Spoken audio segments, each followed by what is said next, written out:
Radio, RadioNext.tv at the Cool Groove site. We come to you every Wednesday morning from 11 to 11:50. And that particular time period is the time when we are uniting Christians around Indianapolis who are doing good, based on Titus 3, 1, 8, and 14. Do good, do good, do good. Our focus is always going to be the same.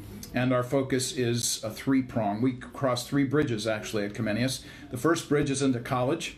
I do work with IUPUI students there. I meet with Christians and non-Christians who want to ask questions about their classes, about their disciplines, about their careers, about their futures.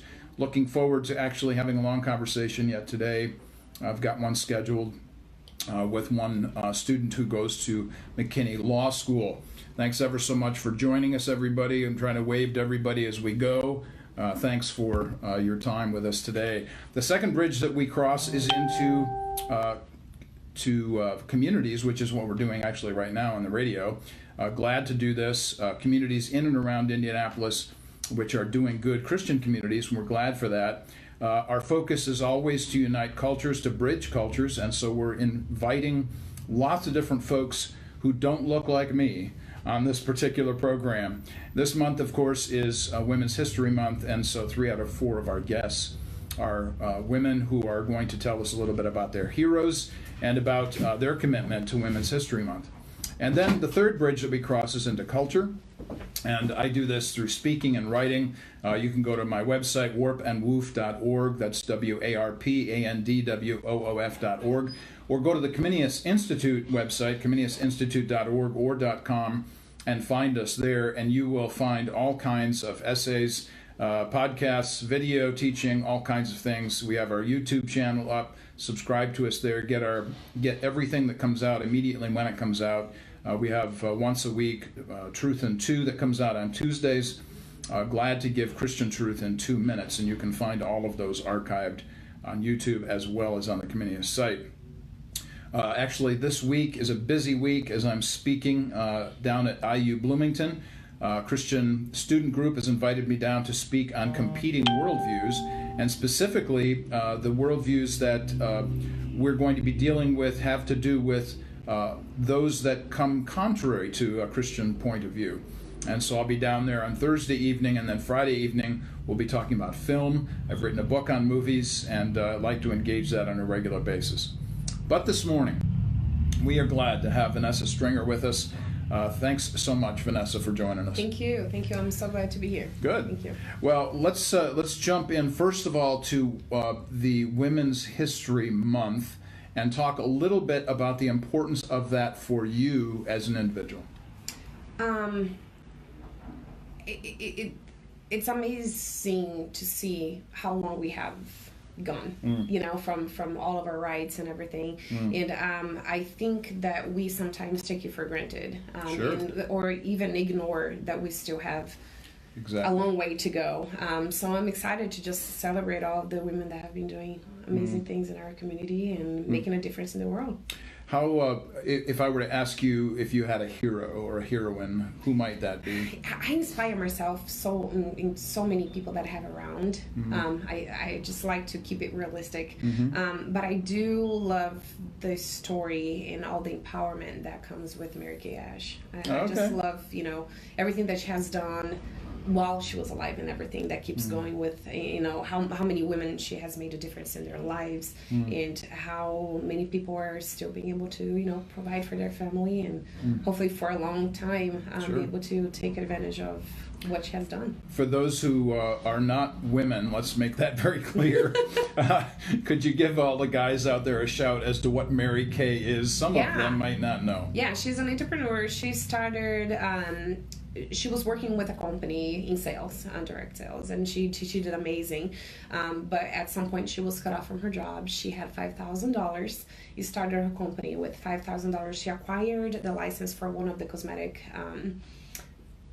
products that she used. She started her own store with her name, Mary Kay, on it, and now she's the biggest cosmetic store out there. And not only that, what she does is she hired only women from the beginning, and just empowering people to do that. And now with the direct sales, she's she gives the opportunity for women that wish to stay home with their kids, and still bring some revenue to their home, and they're able to do that. And I don't know, it's just I think it's fascinating that you were giving the power for the little people that sometimes don't have any other way to go outside of that, but it still provide for their family and have the pride and the freedom and even the peace of mind to know that you were contributing more to your life. You know, there was nothing wrong with only being a stay-at-home mom. And believe me, that's more work than I think a human can take care of. But we still managed to do more of that, but more than that. But I think it's amazing how she used her life and her faith in Christ and in women, and just provided thousands of them just being able to write their own story with working from home. That's just a big deal. Always, we're always concerned with folks who are committed to staying at home, moms, dads, whomever. But then, of course, to be able to make money at home, that's a really neat thing. Now, here's something I just learned because you just said it, and that was maybe because I haven't done much work in Mary Kay, but that she was a believer. Right, she is. Okay. She is.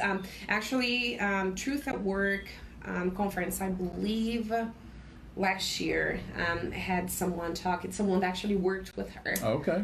In the beginning, just talk about how much she empowered, and that's all she believed. And actually, one of her favorite Bible verses is mine too, which is Philippians 4:13, and that's what she always used to empower people to go after what they have always dreamed and That's wanted. great. These are fantastic words, and certainly someone from history, such as Mary Kay, continues to have an impact on culture even today. Right. And that's an important issue. We think about this, I think about this all the time in terms of what I refer to as next-gen leadership. We're always thinking about the next generation of people who are going to take our place and beyond us, and our responsibility to them. Talk just for a moment about that, the necessity of that, of actually succession planning, or thinking about the future in that way as it relates to getting folks ready for what they will do in the future. I have a different intake sometimes on how to go about that, because I feel like with my kids, for example, we just try to make them good human beings. Everything else will go after that. So respect above anything. What you believe, obviously you can fight for it, but if you don't respect other people's right to do the same, you're not going to get anything accomplished, and you're not going to let them do that either. So and I think that if we just empower people to do what they want, but always keeping in mind respect, I think that goes a long way. I am a millennial, although I am on the very, beginning part of it, so almost not one. It is crazy to see where, how life was about 10 or 15 years ago. And it's crazy to imagine what that could be in 10 or 15 years ago with it, from now with technology and things constantly changing, and even the mindset that we have. What I told Darren, I know that millennials get like a real, Darren is my husband, by the way. We talk a lot, we work together, so we're always talking. But one of the things that I told him is like millennials get really, a bad reputation sometimes for what they do, but I feel like we have a really good mindset on building a better future and just laying the path for people to be able to chase what they want and what they dream and go more for that. So every generation adds to the next, whether positive or negative in that sense of things, and I think you're right about millennials getting a bad rap. This is certainly true. I see it and hear it all the time from older Christians. So my focus is always the same, that my responsibility is to build as best I can for the next generation. Right. So as to get them ready for this, and then realizing that they bring a whole new vision and view of lots of different things that I've never even thought about before, but I celebrate those because that's going to add to the future for when they plan for the next generation. That's evolution. You in any you look throughout history, there's always good and bad in anything that happens. And obviously, millennials have their downsides too, but I think that they do have a lot of strength. And nowadays it's really easy for you to point out the finger what's going on wrong, but it's not so much to just celebrate the things that are going right. And I think that, the going right thing is one thing that I try to teach my kids, is to celebrate more of the good, and then you just come to peace with the bad and keep going with it. Yeah, exactly. I'm not sure if anybody has thought about this lately, but that famous old line that if you don't have anything good to say, don't say anything at all. Exactly. It would seem like everybody out there that's listening to us right now should pay attention to that line. If you don't have anything good to say, don't say anything at all. But let's come back to the issue of your business. And you mentioned that you and your husband work together. Yep. Tell us about your business. Tell us about what you do and why that's so important. We have our own independent insurance agency. We do any type of insurance, basically, besides health insurance. So we will do your home and auto, motorcycle, life insurance. And then on the commercial side of it, we'll do commercial insurance. So small businesses, contractors, up to janitorial services, big, companies as well. We will do any type of coverage, so cyber, liability, just general liability, anything basically that you need to stay in business and compliant and protect what you have built. Right. The story of us starting our agency wasn't like, we have dreamed about it and we did. It was kind of God just laying the path on all the things that we thought was going wrong, to then get to it and then see that it was everything going right, so we could get to where we are. We started our agency in 2011. Darren started it, and funny enough, our deal was I would support him as much as I could in starting the agency. Once he got to a point where he needed help, I would help him as long as I was behind the scenes the entire time. Okay. I do not ever want to talk to a client nor network or any of that. Wow.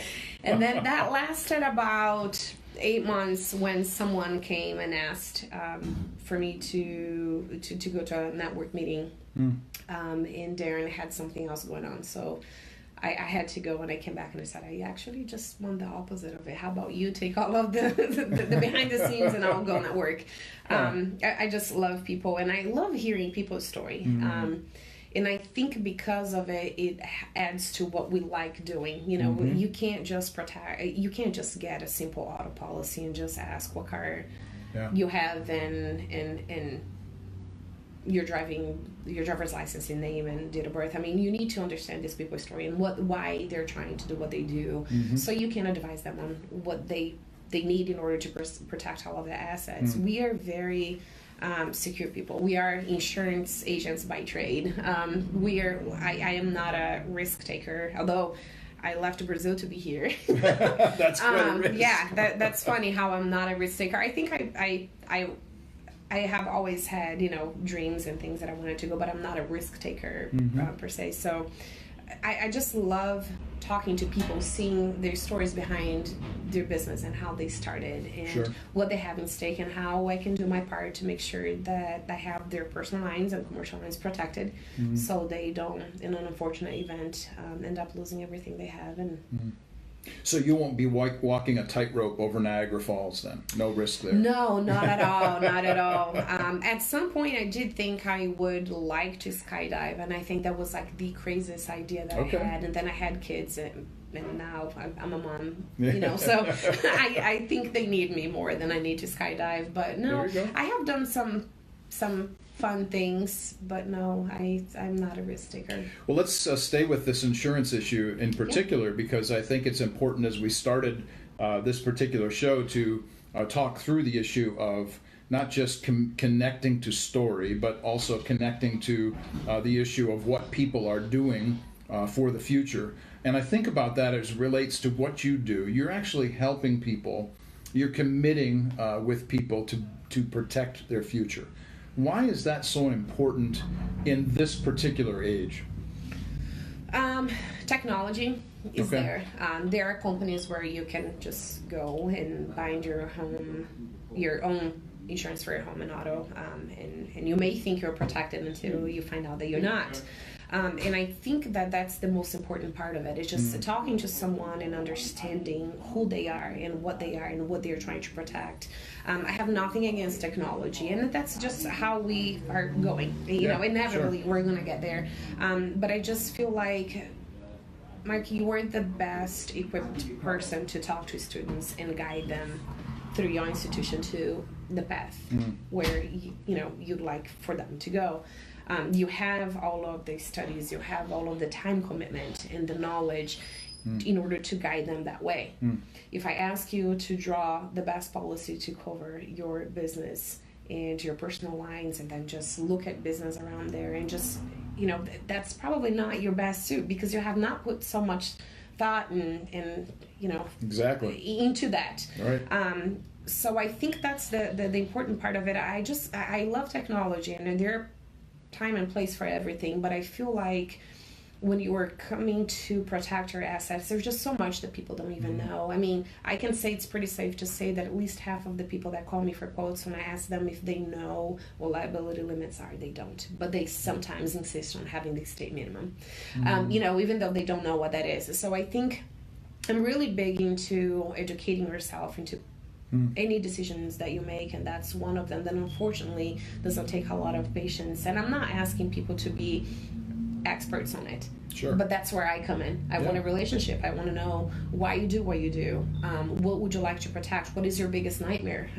Personal lines, why? So, houses burning down, is that your biggest fear? Or what can completely put your family relationship at stake, financially, if something happens. And the same thing with the commercial. So I think that's why I add value.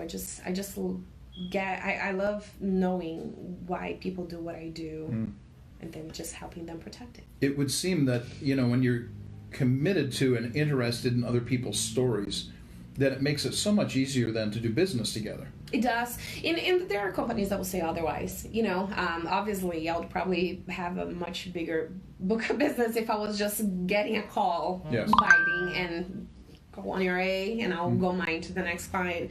But that was never our intention, and that was the main reason why we're independent, because we don't see anybody that calls us as just a quote or a client, someone that will come and bind a policy with us. We really take serious the thought that they, first of all, they're committing, they're putting all of their assets in our hands to be able to do that for them. They are more than just a policy. They are people that need to be protected, and getting to know them is the best way to make sure we give them everything they need. Well, speaking of stories, I think it's kind of important for you to tell us about your story. So obviously, for anybody listening or watching or catching us up on the podcast later on, you have an obvious accent. I don't. It's funny, because I went to college to be a translator, and one of the things that they said is, and obviously they weren't talking about, a different language. They were just talking about, how here you hear someone from New York and you almost immediately can say, oh, they're from New York. But the funny thing is, for them, they don't have an accent. Everybody else does, but they don't. Yes. So that's the funny thing I always say. Everybody says, oh, you have an accent. Like, no, I don't. You do. You have an American accent. I don't. I just got schooled, everybody. I'm just, me. I'm joking. Good. But it's funny. But no, I do. And I have always, that was one of the reason why I came to America, was to learn English and be better at it. And well, let's start with the translation issue, because I don't think I've heard that bit before. You and I have seen each other numerous times and had some great conversations in the past, but I don't recall that you went to school to become a translator.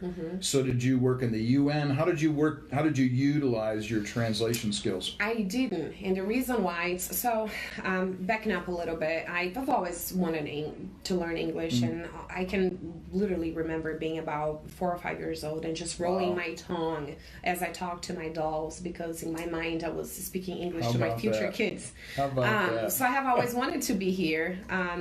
My parents always supported me me in learning it, because I knew that career-wise, that's one thing that I absolutely had to learn.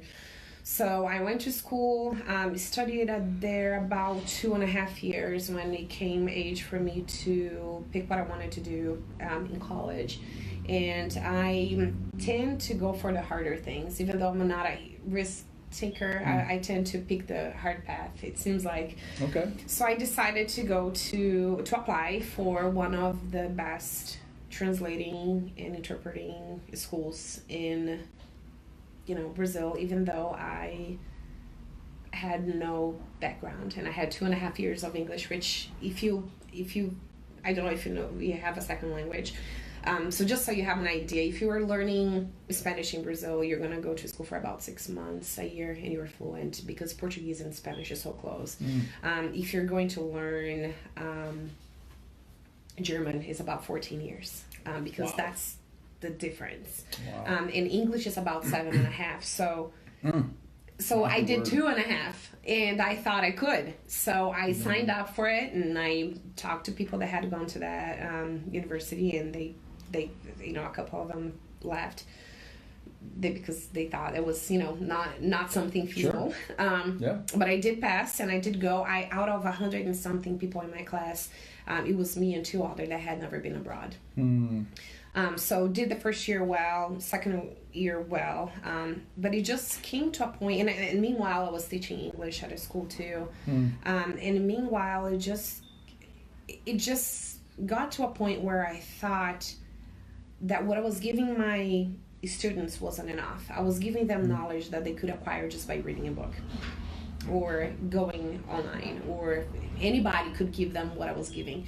And as far as the translating part of it, I had never had bacon and eggs for breakfast. I didn't know what a snow was besides just looking at a picture. And I love reading, and when you get a good book, you can sense everything that the author is telling you. And I just felt like it was a lot of responsibility to translate something that I didn't know what it was.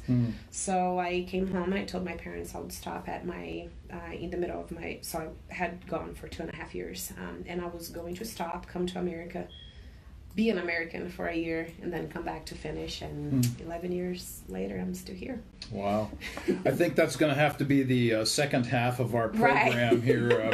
And we're going to take a 1-song break here in just a second. But when we come back, we're going to continue conversation with Vanessa Stringer and the way that she actually got here to the U.S. and this fascinating story about language and translation. You're listening to Warp and Woof Radio, RadioNext.tv at the Cool Groove site. Come to you every Wednesday morning from 11 to 11:50. Glad to interview folks from around Indianapolis, Christians who are doing good. 1-song break. We'll be right back. Facebook Live, we are still here. And you continue with us. And this thing will be archived later on. So if you wanted to catch up or connect in other ways, that would be great.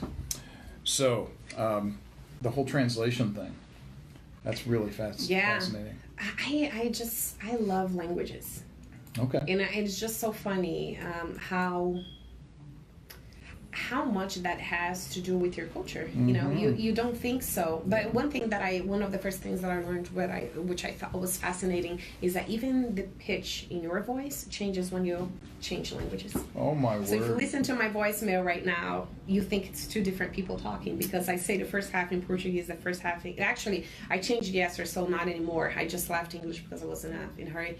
But if you listen, you think it's 2 different people talking. How about that? Yeah. Isn't that something? I am just fascinated by it. I'm taking a class right now called Teaching Composition, and tonight we're going to be talking about how language influences how people write.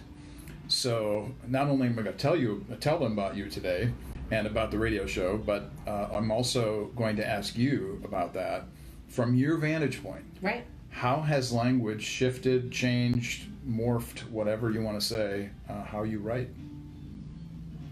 A lot. Well, it has changed a lot just because even lack of some words in Brazil just simply don't translate. One of it's hard to explain even to my kids now because they are both bilingual, and sometimes we'll get to that thing of I'll tell them something in Portuguese, they'll turn around and say something in English, and then they'll look at me and say like, well, that was the same thing but different ways. And so they're kind of picking up that you can say the same thing but in different ways because there is no translation. So one word that's really, in Brazil, if you talk to any person that is learning how to speak English, they'll say saudade. So saudade is I miss you, but it's not that just I miss you meaning I miss going to something. Is that almost that that has that sad but still fuzzy feeling, longing. I told my daughter there were 3 words that she could combine, and I said, and the feeling of those 3 is what saudade is. Have you ever worked with Zareta Monroy, Language Solutions? You might want to hook up with this chick, because her whole business is to help bilingual people, especially Spanish and Latino-speaking people, when they go to the hospitals, when they go to schools, when they have to do anything with senior care or whatever. They act as a translator, understanding, like you're saying, different words mean different things, and you could know the language but not know what that word means inside that language at that time. And so that's what her business is making that bridge. So Language Solutions is the name of it. And she's actually been on the show a few times. That's she's going to be awesome. part of, matter of fact, going to be part of what I'm doing when we move, because that's going to be one of the things, communication. Right. We're not hearing each other. We can't talk to each other. No. That's great, man. Oh, that's really cool. This is, by the way, this is our fantastic producer, Harold H.B. Bell, that you just heard. Excuse me. No, man. This is great. Everybody needs to hear H.B. Bell. Everybody needs to know him because he knows everybody. I'm just always amazed at him. He will have a guest in and he'll say, well, do you know so-and-so? And somebody will say, no, I've never heard of that. And, he's the connector, man. He is the connector. He's always making connections. Yeah. That's true. Love it. So, when we come back in, let's come back to that. It might be an interesting way to segue into that and talk about saudade. Was that the saudade? Yeah. Okay. Saudade and maybe. They're the 2 things that are hard. All right, so we'll come back in on that and just discuss the issue of language and how difficult that is, and then maybe ask you some other questions about not only that shift in the tone of voice, right, but also in the writing thing, because we didn't quite get everything there. But tonight I'll be having this class. It'd be fantastic just to talk about you and just to at least mention that. Well, if you want to, I can give you a couple of things to get them thinking and see. Sure, that'd be great. Actually, I'm curious now. We need to look at the definition of saudade. And we are back. Warp and Woof Radio, RadioNext.tv at the Cool Groove site. Come to you every Wednesday from 11 to 11:50, introducing folks from around Indianapolis, Christians who are doing good. Titus 3:1-8 and 14. We're glad to have today with us Vanessa Stringer, and thankful so much for her life and testimony and the story that she brings. And just before we went to break, we were talking about issues of story, and we were talking about coming from Sao Paulo and Brazil and so on. And we kind of got invested a little bit in this connection as it relates to language and how language shifts not only how we speak, how we write, how we think, all of those kinds of things. So we're going to come back in now on the second part of our hour and ask Vanessa to extend that, to kind of explicate that out a little bit further and give us a sense of how does language shift. And then we'll talk about how that makes a difference in how we think and then how we write. But you were just talking on Facebook Live about a couple of words. Tell us about those words again, and then specifically about how difficult it is to translate them and why that matters. Right. So the first word is, there is just simply no translation for the word, is saudade, which is when you miss someone or you miss something. Like I have saudades of my family back in Brazil, but when you say just miss, the feeling that comes with it is not the same. And maybe because I'm not from here, but I probably not, because this is even stuff that my professors in college would tell. So like that's just not something you can translate. So saudade has more of that, it's that sadness, like nostalgic feeling about something. And I was always fascinated when, because when you look at somebody's, another language, like how can you get away with not knowing what saudade is. Yeah. And that is such a, sad, good, fuzzy feeling. Everybody should have it. And another thing is things that you were talking about, how does it change in my writing? And for example, in Brazil, if you were talking in a conference, the right thing to do is to say that you are sure. You have to portray as, this is the truth. This is what it is. This is how it goes. Otherwise, you pass along the feeling that you don't know what you're talking about. Okay. And one of the first things in speaking that we learn in college is the opposite in here. Because if you were sure about something, then you're leaving the feeling that the person's too full of themselves. Or, so you always have to leave that this is what has been said. Yes. This is what has been, researched, but you never say, this is what I have found. This is what is the truth about it. So that's one thing that changes. And even the word maybe is one thing in the beginning that threw me off a bit, because maybe in Brazil, if I tell you, do you want to grab lunch? And you say, well, maybe. It's usually a maybe, probably not going to happen. Okay. And the maybe in Brazil is, it's probably going to happen. Okay. So for all of you guys out there that think that Google Translate's the best thing out there, it is, but there is so much more to the word, and just a sentence than what you can capture just by the simple words. Sure. There's just so much more meaning. There are things that when you put them together, they have a different meaning than just them separated. So I can stay here all day long talking about it. I love it. I love it. Well, your love of language is pretty clear. I was just thinking as you were talking about, is it saudade? Saudade. Yeah, it's Saudades. So the word that comes to mind when I think of this is actually a German word. We were just talking about German, and there's a word in German called Sehnsucht. And Sehnsucht means longing or desire, something that you miss. Right. Or that you long for, you wish for, that you had, or had back again. So there are these cross currents of ideas that run through languages, even though the language itself may be very difficult for us to translate into somebody else's thought processes. Right. So tell us a little bit about your voicemail. This voicemail bit really got me just a moment ago. So tell everybody on the podcast and listening live about that specific issue, about what happens to your voice when you speak in a different language. So one of the first classes we had in college was just talking about the difference. What happens in your body, in your mind, in your train of thought, and how does it lead you to act differently in a different language. And what was found is that the pitch in your voice changes when you change languages. So it's funny because my husband pointed out that to me a couple times, because I have my voicemail set up for the first part in Portuguese and the second part in English, and they sound like two different people just because that's fascinating. Yeah. I don't remember why that happens. I remember there was a very scientific, explanation for why that happened, but yeah. Well, let's take this just a step further. Let's talk about the issue of language and culture. Right. And how important is it? Maybe, I think we probably all assume that it's important to learn somebody else's language if we really want to understand their culture. But let's talk about navigating cultural differences in our language and why that's so important, at least to have a sense of generosity towards somebody else's language. Take that wherever you'd like to go. Right. Well, I think that,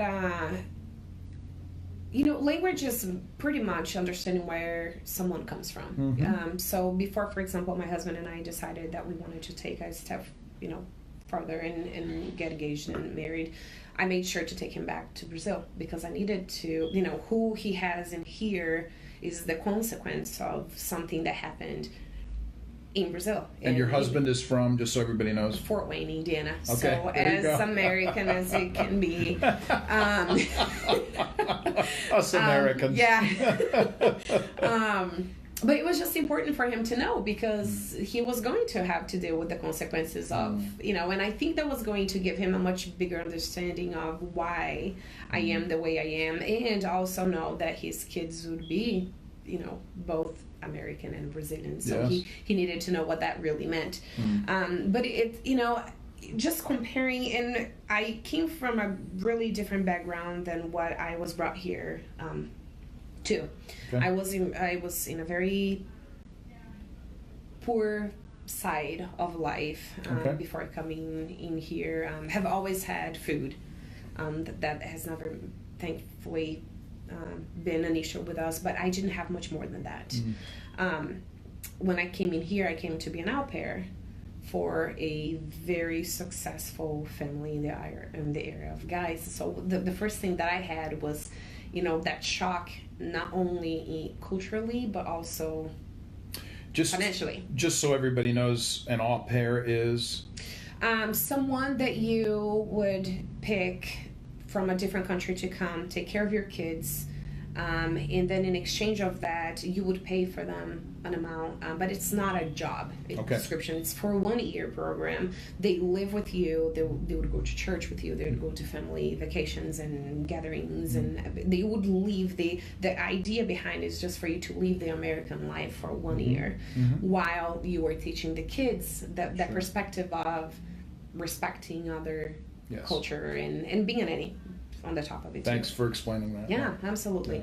So it was hard for me to come through the financial barrier and have a different status in life than what I used to, and because of it, that's where I grew up in America. It was on the more fortunate side of an American life, so it's hard for me to compare both when it comes to different standpoints. But Brazilians are usually forever positive, happy, thinking people. And I think that shapes a lot of who I am.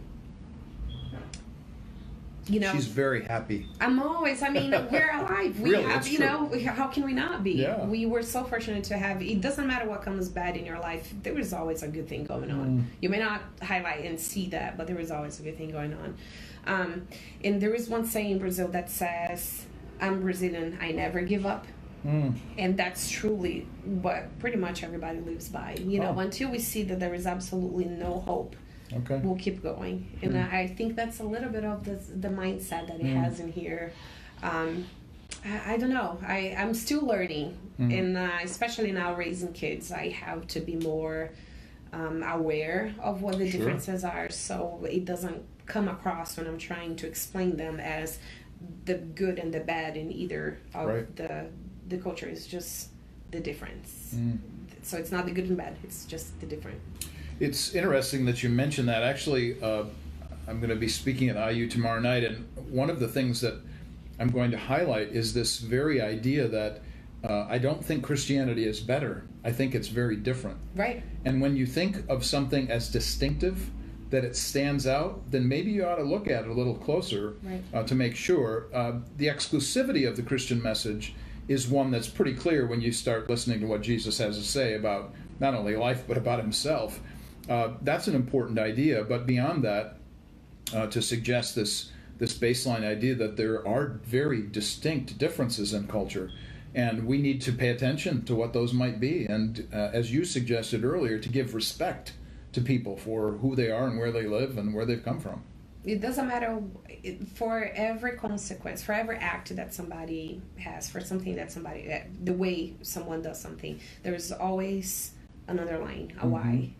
And in my case, I feel like a lot of what I have done, and I had to change a lot of who I was to fit into what is expected in here. But I love it, so I'm looking forward to the difference, and I think that's the difference. I am always looking forward to having something different, just so I can have knowledge. You can't talk about a topic that you don't try to know both sides, because otherwise you're just giving a one-sided opinion, which probably won't really get you anywhere. Boy, I need to have you into my class. We're actually doing this paper right now called Be Insightful, where they have to do research about what it is that whatever they want to be insightful about, but they have to gain different points of view. And it's very unusual, quite frankly, to hear somebody say it's really important to get other people's perspectives and points of view. You would think that that'd be pretty obvious. Right. But in our culture, it's not. We're not. And I think right now is even valued even more. This is who you are and this is who they are. Yes. And they are whoever they want. But there was always a reason for it. I think I have this positive thinking. Every time something goes wrong with work or in life, I'm usually looking at my husband and saying, yesterday, perfect example. My friend grabbed my attention the day before and said, and she just sent me a text and said, I'll meet you at the YMCA at 5:40 a.m. And I said, okay, go to the YMCA at 5:40 a.m. So I did. It felt great. On the way back, I said, I'm going to fill my car with the gas. I'm going to clean it. Before I get home to even wake my kids up to go to school, I already started my day and succeeded in a few things, So I was feeling so good. And then I went to turn my car on and it wouldn't start. So I turned it off to pump, and then when I turned it back on, it wouldn't start. So I told my husband, you need to come rescue me. And I texted my friend that had gone to the gym with me, and I said, well, now I'm stuck at the gas station because my car won't start. She was like, I'm so sorry that happened to you. And then I said, honestly, I am, but I'm actually glad that I took what probably will be the worst part of my day right this early, so I can live on knowing that it can only get better. And she started laughing. She said, it's perfectly sums what, how you see life. So honestly, God has a plan, and it doesn't matter if you understand where you're going or not. You have to trust. My mom always said that when you finish praying, you say amen, and that means be done. Amen to what God has planned to you. To have confidence in what's going to happen. To have confidence. So if something is bad happening, you are either learning from it that's going to take you to a different place, or you are not where you should be. So be thankful for that. The providence of God, that He personally plans and oversees all events. It's difficult to live with sometimes, quite frankly, if we could all be honest with ourselves, that it's important to say that. But at the same time, to hear your perspective about this is how you approach life, that's a powerful statement. Let's take this to just one more idea here about language, and specifically culture, and more specifically writing. So we've talked a little bit about how we hear people and how we actually speak, and maybe some of why it's important to be culturally attuned to other perspectives. But I'm really interested in, because I don't think I got an opportunity to have you answer this question earlier. I'm interested in answering the question, how does a different language, or learning a different language, or understanding that languages are different, make a difference in how you write things? So physically writing. So with the experience between English and Portuguese, one thing that we were talking last week with my other Brazilian friends in here is just the thought that you have to have even on deciding how you are going to write things. So for example, verbal tenses. And I know that a lot of... Verb tenses. Thank you. Verb tenses. The difference between, for example, the past and the past perfect, the future and the future perfect, and how you have to have a clear understanding on what is important so you can decide in how to write that. Yes. And it may not be a big effort for you that grew up with the already embedded idea of when you choose what. Yes. And it goes further than just when it happened. It's what is, if you're doing past between, at least that's how I learned, the difference between past and past perfect. What does it matter? What matters most? What happened over the time? If it's the time, then you were on past. If it's what happened, then you're on past perfect. So even that thing, I think, has made a huge difference on how I write, and also being very conscious that what you have to truly be on a different language mindset when you're writing. Because if I'm trying to write in English with the concepts and the feelings and everything that is attached to Portuguese, I'm not going to be as fluent. And I think that's the biggest difference. And it's hard. But nowadays, because I work in here and most of my life, is in English, I have a harder time writing in Portuguese than I am in English. How about that? So when you transition, it changes. Oh, goodness, yeah. I was invited to do a translation section. It was an interpreting section, not translating, interpreting session. And in halfway I had to kind of write down things to help, and it was so tough to be listening, translating, interpreting, and then translating the thought, and then writing it down in 2 different languages all at once. And it's that thing that I told you, it's not only the language, it's all the thought and all the feelings attached to what they're saying. So there's so much invested in all of this. We're talking about language, but we're also talking about history, we're talking about culture, we're talking about time, the necessity of all of this. Just to give you a snapshot of this from my vantage point, I think you asked me earlier about languages that I know, so my abilities are in Hebrew and Greek, and that's what I learned when I was in grad school, so I maintained some of that, a degree of that emphasis. I mention that only because it wasn't until my freshman year of college, studying Greek, and specifically prepositions, that I finally understood English. Oh, it's hard. Isn't that something? It is hard. Though? But even the thing is, like, I told my husband, we talk. He's fascinated by it too, and he got to a point that he said he loves the difference in my accent, so he won't correct me anymore, which is not at all where I want it to be, but that's what he wants to do. So, but even because we're trying to teach him, he doesn't know a whole lot, and obviously my daughter I'm amazed how good she is in both. I mean, she has the both of that embedded from such an early age. And she is how old? She's 6 years old. See, that just goes to show when language is best learned. Right. 2 years ago, my parents came in here. Darren and I had a vacation, and bottom line, they were just my parents and Danny and Tony, my son, and my parents don't know anything in English at all. Okay. And they were here for a week without us and just her. And they went to restaurants, they went to the stores. My word. 2 years ago she was 4? Oh, and she would get and say, my word. My dad said, she said something as soon as we got to, I think it was Taco Bell. For some reason that sticks out in my head. And my dad said, she said something, and I'm pretty sure that she explained the guy that I didn't speak any English. And I came to her and I said, Danny, why was it important for you to say that? Said, well, because I didn't want them to come across as rude if they didn't understand what they were saying. Word. So it was, I was so proud of her. Oh my word, that's touching. Right, so she's really good. So anyways, we're trying to teach my husband, but the prepositions and how you decide on how to say things. For example, I don't know German that well, so I don't know if things have gender in German. I'm not sure either. I just know certain words. So for example, table in Brazil is feminine. Okay.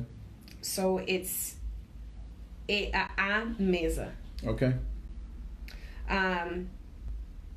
Sun is o sol. So even knowing, because my husband never understands, a table is a table. There is no feminine and masculine.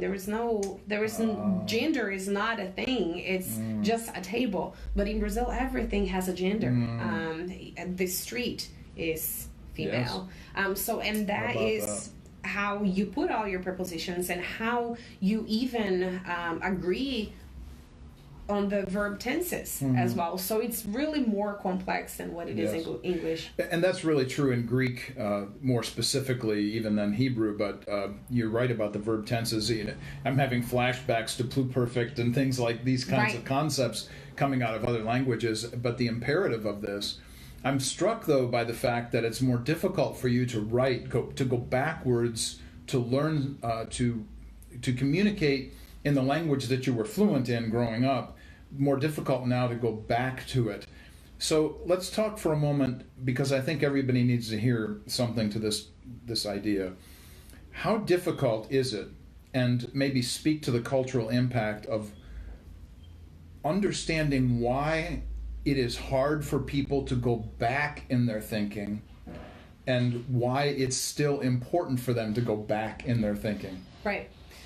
So there are two different ways to see it. I always said that God has a reason why I was obviously born in Brazil, but I sometimes joke that I am a American person just built into Brazilian parts. I have always belonged here. I don't know why, but I have always had that feeling. Wow. So when I came in here, and even because of why I came, my idea was to go back and be a translator and interpreter. So it was extremely important for me to live as intensely as I could in here. Intentionally? Yeah, to live intentionally too, yeah. because I needed to learn all of those things because that was, there was no time to waste.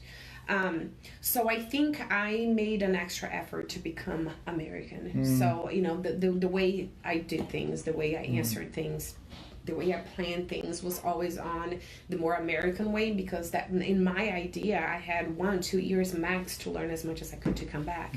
And then with doing that, I realized that I'm leaving here. I'm grateful for what I have in here.